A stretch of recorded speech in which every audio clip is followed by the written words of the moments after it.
Samantala ang Naga City LGU, ibinigay na ang Certificate of Ownership ng lote para sa 9 na pamilyang naapektuhan ng demolisyon sa Barangay Concepcion, Pequeña. Brigada Joel Jeremias, ibrigada mo!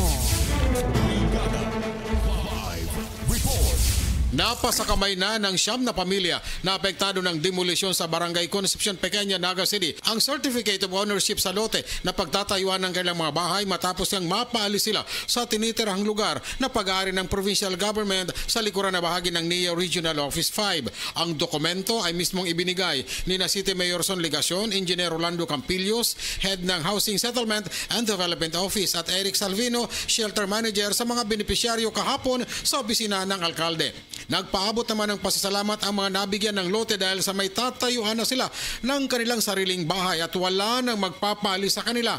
Tanging mga house materials na lamang ang kanilang hahanapin. Kaugnay nito, nagpaalala naman si Campillo sa mga benepisyaryo na pagyamanin ng lote at huwag ibebenta sa iba para hindi nila bawiin. In the heart of changing lives, ito naman si Brigada Joel Jeremias ng 103.1 Brigada News sa Pamnaga, the Music and News Authority.